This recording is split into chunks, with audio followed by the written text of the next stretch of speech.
ஓம் சாயிரா சாயிரா ஓம் சாயிரா சாயிரா ஓம் சாயிரா சாயிரா அன்பே சாயிரா பேரன்பே சாயிரா அகிலம் தளிக்க ஆத்மா விழிக்க அனுதினம் சாயிரா எங்கள் அன்பே சாயிரா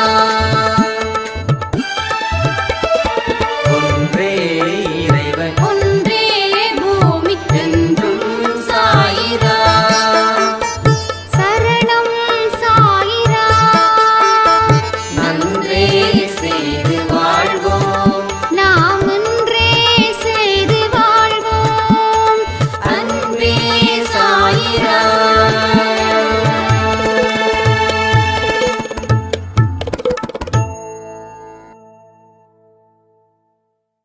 சாயிரா. என் உயிரின் உயிரானவர்களே, ஒரு கணமும் என்ன சாயப்பா வழி நடத்துறாரு. திக்கற்றவருக்கு தெய்வமே துணை அப்படின்னு ஒரு வார்த்தை நீங்க சொன்னீங்க. என் வாழ்க்கையில் நடந்த சம்பவத்தை நான் நினைச்சு பார்க்கும்போது அப்பதான் உண்மை புரிஞ்சுது. உன்னை இதுவரைக்கும் நான் காப்பாற்றி வந்திருக்கேன். என்னுடைய கணவர் என்னை விட்டு சென்று 10 வருஷம் ஆச்சுங்க. 2 பெண் குழந்தைகளை வளர்க்குறதுக்கு நான் படாத பாடுபட்டு, கடவுளே எனக்கு நிம்மதியே இல்லையே அப்படின்னு நான் நினச்சிக்கிட்டு இருக்கும்போது தான் உங்களுடைய அந்த ஆடியோவை நான் கேட்டேன். அப்போ தான் ஒரு விஷயமா எனக்கு புரியுது. நம்மளை எந்த அளவில் பாதுகாத்து நம்ம குடும்பத்தை காத்துக்கிட்டு ஒரு காவல் தெய்வம் போல இருக்கிறாரு. ஆனால் இதை புரிஞ்சிக்காம நாம் தொடர்ந்து அவர் மேலே கோபப்பட்டோமே, தொடர்ந்து எனக்கு மட்டும்தான் பெரிய துன்பம் இருக்குதுன்னு நான் நினைச்சேனே, அது எவ்வளவு பெரிய தப்பு அப்படின்றத எனக்கு புரிய வச்சது அந்த பதிவு அப்படின்னாங்க.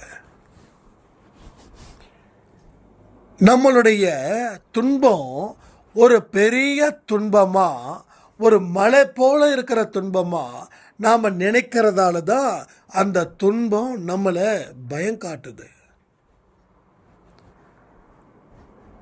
உங்க துன்பம் பெருசு இல்லை, அதை தீர்க்க முடியாத அளவுக்கு அவ்வளவு ஒரு மோசமானது இல்லை. உங்க துன்பம் சாய்பாவோட கண்களில் பட்டுச்சுனாவே அந்த துன்பத்தை அவர் அழிச்சிடுவார். அப்போ அவர் ஏன் அழிக்கல அப்படின்னா, நீங்க அந்த துன்பத்தை ஹீரோவாக்கி அதை கடக்கவே முடியாதது போல நீங்க ஒரு பயத்தில் வாழ்ந்துக்கிட்டு மேலும் மேலும் வாழ்க்கையை வாழ்வதற்கு பதிலாக வாழ்க்கையை அழிச்சுக்கிட்டு இருக்கீங்க. லைஃப்பை ஒரு நொடியும் நீங்கள் அழிக்கிறதால அது மேலும் மேலும் துன்பமாக இருந்துச்சு. மடுகு போல இருக்கிற துன்பம் மழை போல மாறிச்சு. அப்போது நம்ம வாழ்க்கையில் ஏன் நடந்துச்சு, எதுக்கு நடந்துச்சுன்னு ஒரு ஆரோக்கியமான ஒரு டிஸ்கஷன் உங்களுக்குள்ளே இருந்துருந்துச்சுன்னா எவ்வளவு பெரிய துன்பம் உங்களை தாக்கி இருக்காது, உங்களை பதம் பார்த்துருக்காது. ஆனால் இன்னைக்கு அழ வச்சுக்கிட்டு இருக்கக்கூடிய இந்த துன்பம், இந்த துன்பத்தை முறியடிப்பதற்கு உண்டான வழிகளையும் சாய்ப்பா இந்த பதிவில் நிச்சயமாக கொடுப்பாருன்னு நம்பிக்கையோடு தான் இந்த பதிவை நான் ஆரம்பிக்கிறேன். முதல்ல ஒரு துன்பத்தை பார்த்து ஏன் பயப்படுறோம் அப்படின்னா, நம்ம கிட்ட ஒரு ஆன்மீக பலம் அப்படின்றது இல்லை. இறை சக்தி, கடவுளுடைய சக்தி, சாயப்பாவுடைய சக்தி நம்மக்கிட்ட இல்லை. அது ஒன்று தான் பெரிய குறை இந்த துன்பம் வளர்வதற்கு. அப்போ இந்த துன்பம் வளர்ந்துக்கிட்டே இருக்குது இப்போ வரைக்கும். ஏன்னா இறை சக்தியால் அதை தடுக்க முடியல. ஏன்னா அந்த இறை சக்தி நம்மக்கிட்ட இல்லை. கடவுளுக்கும் நமக்கும் வானத்துக்கும் பூமிக்கும் இருக்கக்கூடிய வித்தியாசம் என்னவோ அந்த வித்தியாசத்தின்படி நாம் இருக்கிறோம். அப்போ ஆன்மீக பலம் இங்கே பலகீனமாக இருக்குது. நாம் நினைக்கிறோம் எனக்குள்ள சக்தி இருக்குதுன்னு. அது உண்மையிலேயே அந்த சக்தி இருந்துச்சுன்னா அந்த சக்தி உங்களை நல்லபடியாக வழி நடத்தி இருக்கும். சக்தி இருக்குதுன்னு உணர்றீங்க, ஆனால் அதை உண்மையாக உணர்ந்தோமானா இல்லை. 4 பேர் சொல்கிறதால உனக்கு கடவுள் சக்தி இருக்குதுன்னு நீங்கள் நம்புறீங்க, ஆனால் அதை உணர்ந்தீங்களா? அதை உணரணும். அதை உணரும் போது உடம்புல மனசுல ஒரு புது சக்தி பொறுக்கும், புது சக்தி கிடைக்கும். இத்தனை நாளா இருந்து வந்த ஒரு பதட்டம் கூட தீரும். என்ன ஆனாலும் ஆகட்டுமே, வருவது வரட்டுமே, நடக்கிறது நடக்கட்டுமே, போவது போகட்டுமே அப்படின்ற ஒரு தாட்டு அங்கே வந்து சேரும் பாருங்க. அந்த பலம் மிகப்பெரிய பலமாக இருக்கும். அந்த பலத்தை தான் நாம் அறிஞ்சிக்கணும். அந்த பலம்தான் மிக மிக முக்கியமான ஒரு டேர்னிங் பாயிண்ட்டாக உங்கள் வாழ்க்கையே மாற்றும். அப்போ பயம்ன்றது பின்னுக்கு போயிடும், பலன்றது முன்னுக்கு வரும். அந்த பலம் உங்களை நல்வழியில் கொண்டு போய் செலுத்தும். இப்போ துன்பமா அப்படின்னா என்னன்னு கேட்குற அளவில் நீங்கள் இன்னும் சில நாட்களிலேயோ மாதத்துலேயோ வருஷத்துலேயோ அது கிடைக்கும். ஆக மொத்தம் கடவுள்கிட்ட இருக்கக்கூடிய நெருக்கம் குறைவாக இருக்கிறதால அந்த சக்தி நம்மிடம் வரலை. அப்போ கடவுள்கிட்ட இருக்கக்கூடிய நெருக்கம் நெருங்கணும், அவர்கிட்ட நெருங்கணும், மனதார நெருங்கணும், மனசுல அவரை வைக்கணும், அவரை வச்சு வழிபாடு செலுத்தணும்.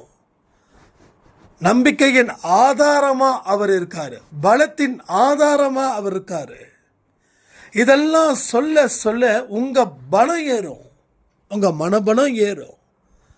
மனபலம் கடவுள் பலம் ஒன்றா சேர்ந்துச்சுன்னா யானை பலம் கிடைக்கும். யானை பலம் கிடைக்கும். யானையோட பலம் தெரியும்ல. 2 நாளைக்கு முன்னாடி யூடியூப்பில் சும்மா யானைகளை பற்றி நான் சும்மா பார்த்துட்டு இருந்தேன். ரொம்ப பிடிக்கும் யானைங்க பண்ணக்கூடிய ஆட்டம்லாம். அது ஒரு காம்பவுண்ட் சவரில் ஒரு ஒரு ஒரு வேன் ஒன்று இருக்குது. அந்த வேனை வந்து ஒரே முட்டுது. அந்த காம்பவுண்ட் செவரு இடிஞ்சு விடுது. அந்த வேன் அப்பளம் போல் இருக்குது. ஒரு செகண்ட், அதிகபட்சம் ஒரு 10 செகண்ட் இருக்கும், அவ்வளோதான். 10 செகண்டே பெரிய விஷயம். அந்த பலம் உங்களுக்கு கிடைக்கும் எப்போ நீ கடவுள்கிட்ட உன்னுடைய மனதை கொண்டு போய் செலுத்தும் போது. கடவுள்கிட்ட ஆரம்பத்தில் ஒரு புலம்பலோட ஆரம்பிக்கிறோம், அதுக்கப்புறம் பலத்தோட முடிப்போம், ரைட்டா? ஆனால் புலம்பலோட ஆரம்பித்து புலம்பலோட முடித்தா அங்கே பலம் கிடையாது. கோயிலுக்கு அழுவதற்கான கூடமாக பண்ணிட்டோம். ஆனால் கோயிலில் போயிட்டு எனக்கு இப்படிப்பட்ட பலத்தை கொடுத்தியே கடவுளேன்னு சொல்லி ஆனந்த கண்ணீர் வடித்தவங்க சிலரே. ஆனால் பலர் என்ன பண்ணுறாங்க, என் குடும்பத்தில் இருக்கக்கூடிய பிரச்சனைகள் அதிகரிக்குதுன்னு சொல்லி அப்போது மனபலத்தை இழந்து மன பயத்தோட வாழ்ந்து வாழ்க்கையில் சிக்கல்கள் மேலே சிக்கல்களை உருவாக்கி அதில் நாம் வாழ்ந்துக்கிட்டு இருக்கோம். இது உண்மையா இல்லையா? மனபலம் இல்லைன்னா மன பயம் இருக்குது. எதை பார்த்தாலும் பயம், என்ன ஆயிடுமோன்னு பயம். இப்போது இந்த நிமிஷம் ஒரு ஹாப்பியான ஒரு மொமெண்ட்டில் நீங்கள் இருந்தாலும் அந்த ஹாப்பியை என்ஜாய் பண்ண முடியல. அப்போது இப்படியே இருந்தால் நல்லா இருக்கும் அப்படின்னு ஒரு கேள்வியை எழுப்புகிறோம். அடுத்தது, இதை தாண்டி வேற ஏதாவது நடந்துடுமோ, மறுபடியும் நான் பழைய வாழ்க்கையை வாழ்ந்துடுவேனோ, மறுபடியும் கண்ணீர் விழிக்கிற அளவில் நான் இருக்கிறேனோ அப்படின்னு ஒரு விஷயத்தை வந்துடும். அப்போது உங்களுக்கு கர்ம வினைகள்னால் உங்கள் வாழ்க்கை மாறுது, அது உண்மை. ஆனால் அது ஏன் கண்டினியூ ஆகலைன்னா உங்கள் மன பயம் சேர்ந்ததால் அது கண்டினியூ ஆகாமல் இருக்குது. ஏன்னா இங்கே இருக்கக்கூடிய நல்ல உள்ளங்கள் எனக்கு எல்லாமே நல்லது நடக்குதுன்னு நம்புகிறேன், ஆனாலும் வாழ்க்கையை பார்த்து பயம் இருக்குதுன்னு ஒரு புள்ளி வச்சுட்டாங்கன்னா போதும், வாழ்க்கை முடிஞ்சிடும். அதான் சொல்கிறேனே, வருவது வரட்டும் போவது போகட்டும். உங்களால் துணிச்சலாக இருக்க முடியுமா? நீங்கள் கவலைப்பட்டால் எதையுமே சாதிக்க முடியாது. ஆனால் தைரியமாக இருந்தால் சாதிக்க முடியாததை கூட நீங்கள் சாதிக்க முடியும். சாதிக்கவே முடியாதுன்னு இந்த ஊர் உலகம் பேசுச்சில்ல, அது கூட சாதிக்கலாம். எப்போ நீ பலம் பொருந்திய மனிதனாக இருந்தா. சின்ன சின்ன விஷயத்துக்கெல்லாம் உட்காந்துக்கிட்டு ஃபீல் பண்ண என்ன ஆகும்? அப்போது நீ பலம் இல்லை, நீ பலகீனத்தின் அடிப்படையில் வாழ்ந்துக்கிட்டு இருக்க. பலகீனத்தினால் நீ உருவாக்கப்படலை, பலத்தினால் உருவாக்கப்பட்டவன் தான் நீ. ஆனால் நீ உன்னை பலகீனத்தால் உருவாக்கிக்கிட்ட. அப்போ கடவுள் கொடுத்த வாழ்க்கையை நீ என்ன செஞ்சிட்ட? உன்னுடைய வாழ்க்கையாக மாற்றி அதில் பல நஷ்டத்தை ஏற்படுத்தி ஒரு தீராத ஆபத்தில் சிக்கிற அளவில் உன்னுடைய வாழ்க்கை சூழல் தள்ளப்பட்டது. தள்ளப்பட்டதன் விளைவு தான் இவ்வளவு பெரிய போராட்டம். அந்த போராட்டம் ஒத்தையில் போராடலாம், ஆனால் இன்னைக்கு லட்சம் பேர் வந்தாலும் உன் கூட இருந்தாலும் உன்னோட போராட்டம் தோல்வியை அடையிறதுக்கு காரணமே இதுதான். சரி, இப்போ இந்த போராட்டத்தை நான் முடிவுக்கு கொண்டு வரணுமா நினைக்கிறீங்களா? வரணும்னு நினைக்கிறீங்களா? எஸ், உங்களால் முடியும். முடியாததை பற்றி இங்கே பேசலை. முடியாதுன்னா இவ்வளவு தேவையே இல்லை, கடவுள் தேவையில்லை, வழிபாட்டு முறை தேவையில்லை, பிரார்த்தனை தேவையில்லை, எதுவுமே தேவையில்லை. பிரார்த்தனைன்னு சொல்லும்போது தான் ஞாபகம் வந்தது, நாளையில் இருந்து பிரார்த்தனை மறுபடியும் ஒளிபரப்பாகும்.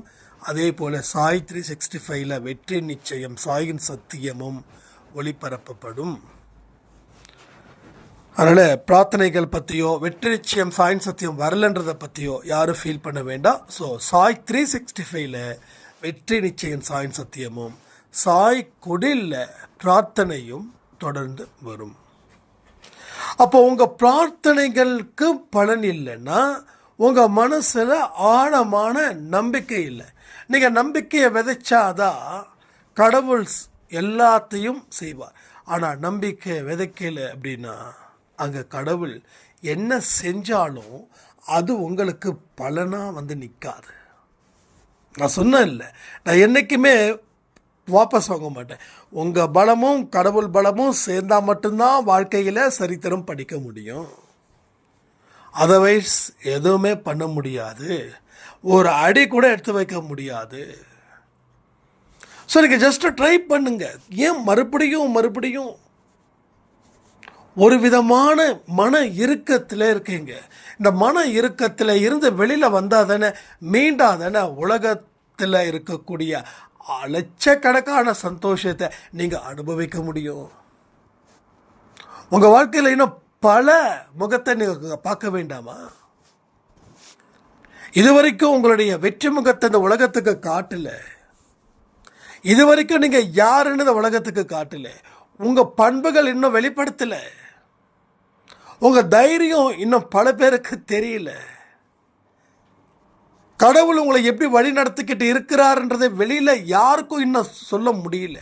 அப்போது இந்த முகத்தை காட்டாமல் அப்படியே இந்த உலகத்தை விட்டு போகிறதுக்கு தான் உங்களோட உத்தேசமோ என்ன? ஸோ எல்லாமே முடியும். மனசு ஒன்று இருந்துச்சுன்னா, மனசு வச்சா அது 100க்கு 100 மார்க் வாங்கி கொடுக்காம போகவே போகாது. ஏன்னா சாயப்பாவோட குழந்தைங்களாம் நீங்கள் இருக்கிறதால அந்த தகுதி உங்களுக்கு இருக்கும்போது, அந்த தகுதியின் அடிப்படையில் உங்கள் வாழ்க்கை மாறும்போது இந்த உலகத்துக்கு யார் அப்படின்றத புரிய வைக்க முடியும். இந்த உலகத்துக்குன்னா அமெரிக்க அதிபர் ட்ரம்ப்புக்கு புரிய வைக்கணும்னு இல்லை. இந்த உலகம்னா யார்? உங்களை சுற்றி இருக்கக்கூடிய மக்கள் தான் உலகம். உங்கள் சொந்தம், உங்கள் பந்தம், உங்கள் எதிரி, உங்கள் நண்பன், உங்கள் எதிர் வீட்டுக்காரரு, பக்கத்து வீட்டுக்காரவங்க, உங்கள் தெரு மக்கள், உங்கள் கடைக்காரரு, அவர் இவர், இவங்க தான். ஸோ இந்த உலகத்துக்கு இது வரைக்கும் நீங்கள் என்ன ஒரு ஒரு ஒரு இமேஜை உருவாக்கியிருந்தீங்களோ அந்த உருவாக்கப்பட்ட இமேஜ் அது மோசமானதாக இருந்திருந்தால் அதை நல்ல இமேஜாக உருவாக்க முடியும். உங்களை போ அப்படின்னு சொன்னவங்க கூட இப்படி சொல்லிட்டோமேன்னு சொல்லி உங்களுடைய கண் பார்வைக்காக காத்திருக்கக்கூடிய தருணமும் கிடைக்கும். இது சொல்லும் போதே உங்கள் மனசு அப்படி குளிர்ச்சியாக இருக்குதா? சரி, சொல்லும் போதே மனசு இவ்வளவு குளிர்ச்சியாக இருக்குதுன்னா நடந்தா உங்கள் கண்களுக்கு எவ்வளோ குளிர்ச்சியாக இருக்கும், உங்கள் பெற்றோர்களுக்கு எவ்வளவு குளிர்ச்சியாக இருக்கும், உங்கள் வெல்விஷர்ஸ் இருக்கக்கூடிய 1-2 பேருக்கு எவ்வளவு குளிர்ச்சியாக இருக்கும், நம்மளை படைச்ச கடவுளுக்கு எவ்வளவு குளிர்ச்சியாக இருக்கும், நம்ம கூட இருக்கக்கூடிய இயற்கை சக்திக்கு எவ்வளவு குளிர்ச்சியாக இருக்கும். கொஞ்சம் திங்க் பண்ணி பாருங்கள். உங்கள் குழந்தைங்களுக்கு எவ்வளவு குளிர்ச்சியாக இருக்கும். ஒரு விஷயத்தை கவனிக்கும்போது அது நடந்தால் எப்படி இருக்குதுன்னு ஆசைப்படும் போது அதற்கு உண்டான வேலைகளையும் தொடங்குது நம்ம மனசு. என்ன கொஞ்சம் இங்கே தலைக்கீழே போயிடுச்சு. நான் நினச்சி பார்க்காத ஒரு விஷயத்தை நாம் துன்பத்தை ஏற்படுத்தக்கூடிய ஒரு சில விஷயத்தை நாம் நினைக்கும்போது அந்த மனசு அதற்கு உண்டான ஒரு வேலைகளை ஈடுபட்டு நம்மளை மிகவும் ஆபத்தான பகுதியில் அழைச்சிக்கிட்டு போகுது. இதை இந்த நொடி நீங்கள் உணரலைன்னா உங்களுக்கு கிடைச்ச அத்தனை நல்ல விஷயங்களும் அத்தனை உறவுகளும் உங்களை விட்டுட்டு ஒதுங்கிடும். நீங்கள் தனிமையில் இருக்கும்போது எவ்வளவு பெரிய பிரச்சனை சமாளிக்கணுமான கதறும்போது எந்த மனுஷனும் இருக்க மாட்டான். உங்களுக்கு தேடி வந்த பெயர் புகழ் எல்லாமே உங்களை விட்டுட்டு ஓடிடும். அதனால தான் சொல்கிறேன், வாழ்க்கையை ஜாக்கிரதையாக கவனத்தோடு ஹேண்டில் பண்ணணும். கொஞ்சம் சறுக்குனாலும் நம்ம எங்கே வருவோம்? பாதாளத்துக்கு வந்துடுவோம். பாதாளத்துக்கு வந்துட்டால் நீங்கள் இருக்கிற இடமே தெரியாது, மற்றவர்களுக்கு எந்த உதவியும் உங்களுக்கு கிடைக்காது. அதனால் இன்னைக்கு 12 மணி பதிவில் கூட இந்த எமோஷ்னலாக நாம் அடி வாங்கிக்கிட்டு இருக்கோன்னு சொல்லியிருந்தேன். அந்த ஒரு விஷயந்தான் உங்களை மறுபடியும் பிறப்பே எடுக்க வைக்குது. எமோஷ்னலாக நீங்கள் செய்யக்கூடிய பல விஷயங்கள் தவறாகவும் அந்த தவறை மறைப்பதற்கு பல பாவங்களையும் செய்து பிறப்பெடுக்கிறோம். ஒரு சின்ன ஒரு தீக்குச்சி ஒரு காட்டையை அழிக்கிறது போல நம்ம வாழ்க்கையும் அந்த சூழ்நிலையில் தள்ளப்படுது. இதை நாம் உணர்ந்துக்கிட்டு இருக்கிறோமா, இல்லை உணர்ந்தும் உணராமல் இருக்கோமா, இல்லை உணரவே இல்லையா தெரியல. உணர்ந்திருக்கிறோம் ஆனால் முழுசாக உணரலை, தெரிஞ்சிருக்கிறோம் ஆனால் முழுசாக தெரியல. அப்போது எல்லா விஷயமும் வேகமாக முடிவு பண்ணுறோம். இது எவ்வளவு பெரிய ஆபத்து உங்களுக்கு விலை கொடுத்து வாங்குறீங்க பாருங்களேன். ஆபத்தை விலை கொடுத்து வாங்குகிறோம். அப்போ நாம் எவ்வளோ பெரிய அறிவாளிகளாக இருக்கோம், எவ்வளோ பெரிய அறிவாளியாக இருக்கோம். அப்போது ஆசையும் நம்பிக்கையும் வச்சு தான் ஒரு மனுஷனுடைய வாழ்க்கையும் வாழுது. அதில் ஆசையை தாண்டி நம்பிக்கையின் அடிப்படையில் வாழும்போது நல்ல இடத்துக்கு ஓரளவுக்கு போயிடலாம். ஆனால் ஆசையோட ஒரு மனுஷனுடைய வாழ்க்கை போகும்போது அது அவனுக்கு துன்பத்தை மேலும் அதிகரிச்சுக்கிட்டே இருக்குது. புத்தர் சொன்ன மாதிரி ஆசையே துன்பத்திற்கு காரணம். ஆசைப்படாமல் இருக்கவும் முடியாது. லாஜிக் நல்லா இருக்கு புத்தர் சொன்னது. அதை நிறைய மனுஷன் சொல்லுறான். ஆனால் சொல்கிறவனுக்கு ஆசை இல்லாமல் இருக்குமா? பட் லாஜிக் இல்லை, அது முடியாது. இன்றைக்கி இருக்கக்கூடிய வேர்ல்டில் அது கொஞ்சம் சேலஞ்ச். எல்லாரும் துறவிகள் போல இருந்துட்டா பிரச்சனை கிடையாது. ஆனால் இங்கே துறவிகள் போலவா இருக்காங்க. அட்லீஸ்ட் கொஞ்சமாவது நம்ம ரியலைஸ் பண்ணால் போதும், அதுக்கப்புறம் அடுத்தடுத்த மூமெண்ட்டுக்கு நம்ம ஓடி வந்துடலாம். நெக்ஸ்ட் மூமெண்ட்டுக்கு தான் நம்ம இங்கே ட்ரை பண்ணிட்டு இருக்கோம். அதே இடத்துலையோ அதுக்கு பின்னாடியோ நம்ம ட்ரை பண்ணல. ஸோ நெக்ஸ்ட் லெவல் நம்ம போகிறோம். அப்போது ஆசையே துன்பத்திற்கு காரணம். எஸ், அப்போது தேவைக்கு மட்டும் ஆசைப்பட்டால் போதும்னு ஒரு மினிமம் கேரண்டியை க்ரியேட் பண்ணி நம்ம லைஃப்பை லீட் பண்ணால் நல்லா இருக்குமா, நல்லா இருக்காதா? ஜஸ்ட் திங்க் பண்ணுங்க. அப்போ உங்கள் வாழ்க்கையில் அந்த எமோஷ்னல், அந்த எதிர்பார்ப்பு, அதனால் பெற்ற ஏமாற்றம் உங்களை பைத்தியக்காரனாக்குதா இல்லையா? நினைவு தெரிஞ்ச நாளில் இருந்து ஸ்டார்ட் ஆகுது. 10 வயசுலேயோ 15 வயசுலேயோ இம்பேக்ட் கொடுக்கல. பட் ஆஃப்டர் 20ஸ்க்கு மேலே லைட்டாக ஸ்டார்ட் ஆகுது. 30ஸ்ல பாதி வருது, 40ஸ்ல ஆளை முழுங்கிடுது. 40க்கு மேலே சில மனுஷங்க எப்படா இந்த உலகத்தை விட்டு போகலான்னு முடிவு பண்ணுறாங்க. ஆனால் ரியலாக 40ல் தான் அறிவும் ஞானமும் வளர்ச்சி அடையுது. ஏன்னா 30 இயர்ஸ் 40 இயர்ஸ் வரைக்கும், 40 வயசுக்கு கீழே வரைக்கும் உங்களுக்கு அனுபவங்கள் நிறைய கற்றுக் கொடுக்குது. ஆனால் கற்றுக் கொடுத்தது நல்லதாக இருந்துச்சுன்னா தான் 40ல் ஓஹோன்னு வாட முடியும். ஆனால் கற்றுக் கொடுத்தது சரியில்லைன்னா 40க்கு மேலே ஓஹோன்னு வாட முடியாது, ஐயோன்னு சொல்லி தான் வாட முடியும். பட் அந்த நிலையில் தான் நாம் இங்கே இருக்கோம். ஏன்னா ஒரு குருடனுக்கு இன்னொரு குருடன் வழிகாட்டினா எப்படி இருக்குமோ அப்படி தான் இங்கே லைஃப் போகுது. அதுக்கு முன்னாடி எத்தனையோ நல்ல விஷயங்களை போதிக்கிறதுக்கு நிறைய விஷயங்கள் இருந்தது. ஆனால் இப்போலாம் இல்லை. இப்போ எல்லாமே கமர்ஷியல் ஆக்கப்பட்டது. நல்ல விஷயத்தை கற்றுக்கணுன்னா 10,000 ரூபா கேட்குறாங்க. சொல்லிக் கொடுக்குற ஒரு நல்லவரானா இல்லை. ஏன்னா பணத்துக்கு பின்னாடி போகிறவர் நல்ல விஷயத்தை எப்படி கற்றுக்க கொடுக்க முடியும்? அது கேட்டால் அவர் இன்னொரு விஷயத்த சொல்லுவாங்க, இல்லை எதுவாக இருந்தாலும் காசு வாங்கினா தான் மனுஷங்க வருவாங்க. சரிப்பா, வாங்குகிற காசை ஏழைங்களுக்கு கொடுக்குறியா? முடியாது. அப்போது இவன் காசு வாங்கணும் முடிவு பண்ணிட்டான். அப்போ இவன் ஏதாவது ஒரு உருட்டணும்ல. அப்போ என்ன உருட்டுறான்? அப்போது காசு வாங்கினா தான் நீங்கள் டிசிப்ளினாக கிளாஸ்க்கு வருவீங்க, காசு வாங்கினா வர மாட்டீங்க. சரி, என்கிட்ட பெற்ற காசை நீ அத்தனையும் ஏழைங்களுக்கு கொடுக்குறியா? அதை கொடுக்குறோன்னு சொல்லுவான்.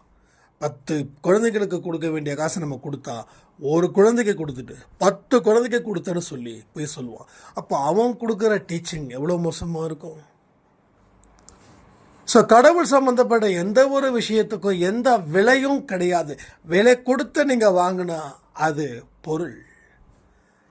ஓகே, அந்த விலை கொடுத்து வாங்குற எதுவுமே உங்களுக்கு வாழ்க்கையில் சரிப்பட்டு வராது. இதை என்னோட யோகா மாஸ்டர் எனக்கு சொன்னதை தான் நான் அவங்களுக்கு சொல்லி கொடுத்துட்ருக்கேன். என் யோகா மாஸ்டர் ஒன்று தான் சொன்னார். இது ஒரு கலை. நான் ஒரு கவர்மெண்ட் ஸ்கூலில் டீச்சராக இருக்கேன், எனக்கு போதும். பட் அவனுக்கு சொல்லிக் கொடுக்கணும், நீ காசு அப்படின்ற ஒரு விஷயத்த மறந்துட்டு டெடிக்கேஷனை இங்கே வை அப்படின்னாரு. நான் இன்றைக்கும் ஒரு 6-7 ஹாசனாஸ் பண்ணிட்டு தான் இருக்கேன். தியானம் அவருடைய வழி என்னவோ அதான் பண்ணிகிட்டு இருக்கேன். பட் அப்படி இருக்கணும். அப்படி யாராவது இருந்தாங்கன்னா சொல்லுங்களேன். அப்படி யாரும் இல்லை. அதாவது விலை கொடுத்து பொருளை வாங்கலாம், ஆனால் விலை கொடுத்து கடவுளுடைய இதை வாங்கவே முடியாது. இங்கெல்லாம் நிறைய நடக்குதுங்க. ஒரு 100 ரூபா கட்டினா போதும், ஷீரடியிலேருந்து பிரசாதம். எனக்கு அதில் உடன்பாடு இல்லை. நிஜமாக சொல்கிறேன், எனக்கு அதில் உடன்பாடு இல்லை. பைபிளில் ஒரு வார்த்தை தான் ஞாபகத்துக்கு வருது. என்ன தெரியுமா? இவர் கிறிஸ்தவ அந்த ஆலயத்துக்குள்ளே போகிறாரு ஜீசஸ். அங்கே நிறைய பேர் இந்த பொருள்லாம் விற்கிறாங்க. ஒரு சாட்டையை எடுத்தார், பட்டாசு கிளப்பினார், எல்லாம் அந்த இடத்த விட்டு போகணும். ஒருத்தன் கூட இங்கேருந்து விற்கக்கூடாது. ஏன்னா இது கடவுள் சம்மந்தப்பட்ட இடம். இங்கே விலைக்கோ பொருளுக்கோ வியாபாரத்துக்கோ இங்கே வழி இல்லை. ஆனால் இன்றைக்கி வியாபாரமாக போச்சு. நிறைய பேர் என்ன சொல்கிறாங்க, நாங்கள் பிரார்த்தனை பண்ணுறோம் உங்களுக்காக, நீங்கள் ஒரு மணி ஆர்டரை 500 பண்ணி கொடுங்க, நான் உங்களுக்கு பிரார்த்தனை பண்ணுறோம். ஏப்பா நீ 500 கொடுத்து பிரார்த்தனை பண்ணுறதுக்கு நானே பண்ணிட மாட்டேன்னா? அதையும் நம்ம மக்கள் 500 கொடுத்து, ஏப்பா எங்கள் குடும்பத்தில் இவ்வளோ பிரச்சனை இருக்குது, நீ பண்ணு. ஸோ மனுஷன் சிந்திக்கக்கூடிய திறனை ஏன் தெரியுமா இழந்தால், அவனுக்கு துன்பம் அளவில்லாமல் கொட்டி கிடக்கும்போது என்ன பண்ணுறதுன்னு தெரியல, செய்கிறது எல்லாம் மோசமாக போகுது. வண்டி ஓட்ட முடியல, எங்கேயோ நினச்சிக்கிட்டு கண்ணு பார்க்குது, ஆனால் மனசு எங்கேயோ இருக்குது, கொண்டு போய் சாத்துறான். இவனுக்கும் பிரச்சனை, எதிரில் வரவனுக்கும் பிரச்சனை. அப்போ சிந்திக்கக்கூடிய திறன் உனக்கு இருக்கு, ஆனால் உன்னுடைய புத்தி என்னமோ மந்தத்தில் இருக்குது. ஒரு துன்பம் நடந்துடுமோன்னு, இல்லை நடந்த துன்பத்தை நினச்சிக்கிட்டு இவன் இப்படி சொல்லிட்டான், அவன் இப்படி சொல்லிட்டான், இவனை பழி வாங்கணும், இல்லைன்னா இவனை என்ன பண்ணலாம் அப்படின்னு சொல்லி சொல்லி சொல்லி சுத்தமாக அறிவிழந்து காணப்படுகிறான் மனிதன். அதான் சொன்னேன், எமோஷ்னல் ஆக்டிவிட்டீஸ் லாஸ்ட்டில் முட்டாளாக்கிடும், முடிவு இல்லாமல் தடுமாறுவோம், ஏமாற்றத்தை ஜாஸ்தி ஏற்படுத்தி வாழ்க்கையை வாழ முடியாமல் தத்தளிப்போம். எங்கே முன்னாடி போனால் தப்பிச்சிடலான்னு சொல்லி முன்னாடி போக ட்ரை பண்ணுவோம், ஆனால் நாம் தான் மாட்டுவோம். பொறுமையும் நிதானத்தையும் இழந்தவனால் உயிர் வாழவே முடியாது. அவனுடைய கர்ம சக்தியின்படி அவனுக்கு 100 வயசு வாழணும்னா, இந்த பொறுமை இல்லாமல் அவசரப்படுறவன் 60லே முடிச்சுப்பான் வாழ்க்கையை. ஸோ மீதி 40 வருஷத்தை விட்டுட்டியே, அந்த 40 வருஷத்தை நீ இன்னும் சரியாக பயன்படுத்தியிருந்தா அடுத்த ஜென்மத்தில் துன்பத்தை குறைச்சிருக்கலாமே. எனக்கு ரியலாக நான் இப்போ நிறைய ஃபீல் பண்ணுறேன். என்னன்னு தெரியுமா ஃபீல் பண்ணுறேன், எனக்கு ஏஜ் இன்னும் ஜாஸ்தி இருக்கணும், என்னுடைய ஆயுட்காலம் இன்னும் அதிகரிக்கணும். எதுக்கு? இந்த உலகத்தின் பின்னாடி போகிறதுக்கு இல்லை, என்னுடைய கர்மாக்கள் பின்னாடி போயிட்டு என்னுடைய கர்மாக்களுடைய பலத்தை குறைக்கணும். அடுத்த ஜென்மம் எனக்கு நான் நினைச்சது போல. எப்படி? நான் நினைச்சது போல. நீ நினைச்சா நடந்துருமாப்பானா? எஸ் எஸ், அதுதான் சொல்றேனே, அதுதாங்க பலம். நான் நினைச்சது நடக்கும், நான் நினைச்சதுக்கு தகுந்த மாதிரி நான் நடந்தான் நடக்கும். அது இன்னைக்கோ நாளைக்கோ இல்லை, ஆனால் நடக்காமல் போகாதுன்ற நம்பிக்கையை கடவுள் எனக்குள்ளே விதைச்சிட்டாரு. அப்போ என்னுடைய வாழ்க்கையில் நான் என்ன செய்யணுன்றத கடவுள் எனக்கு அறிவுறுத்துறாரு. நீ என்ன செஞ்சாலும் அதற்கு உண்டான பின் விளைவுகள் அப்படின்னு சொல்லி ஒரு லிஸ்ட்டை கொடுத்துட்டாரு. அந்த லிஸ்ட்டில் நிறைய இருக்கு. ஒருத்தவனை ஏமாத்துறியா, ஏமாத்திக்கோ, எனக்கு பிரச்சனை இல்லை. கண்டிப்பாக நீ ஒருத்தனை ஏமாத்துறனா நீ சந்தோஷம்தான் அடைவ. ஆனால் அந்த சந்தோஷம் எத்தனை நாளைக்கு இருக்குன்றதையும் நான் உங்ககிட்ட சொல்லிடுறேன். நீ இன்னைக்கு ஒருத்தவனை ஏமாத்துறனா அவன் வழியால் கஷ்டப்பட்டு மிதிப்பட்டு துன்பப்பட்டு அவன் வாழ்க்கையில் நீ ஏமாத்திட்டான் அப்படின்னு எத்தனை நொடி நினச்சிக்கிட்டு இருக்கானோ அத்தனை நொடி வரைக்கும் அவனுடைய சாபம் உன்னை தாக்கும். ஒன்று.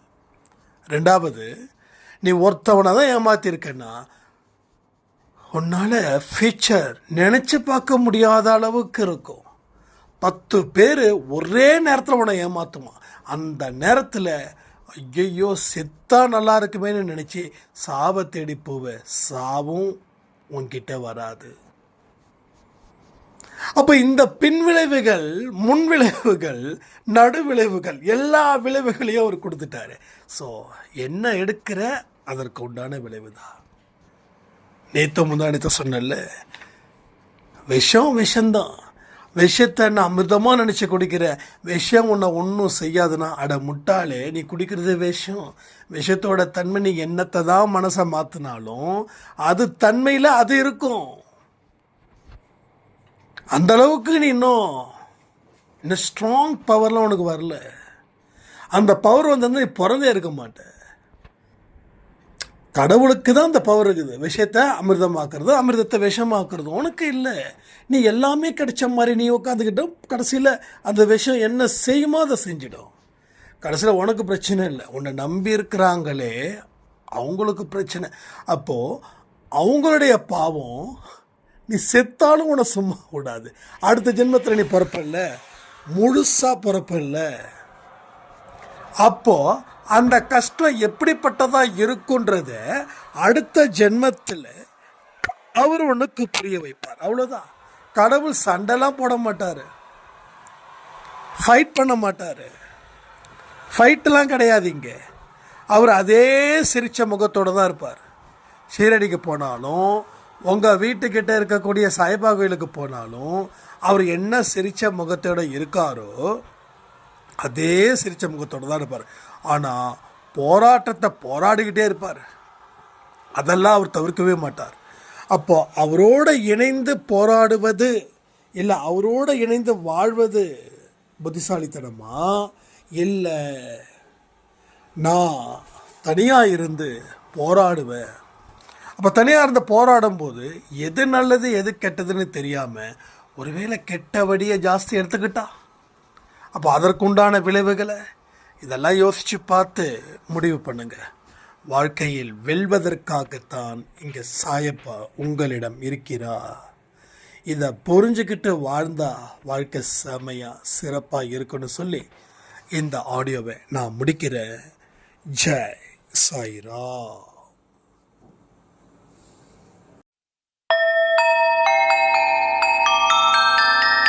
ஓம் சாயிரா. சாயிரா.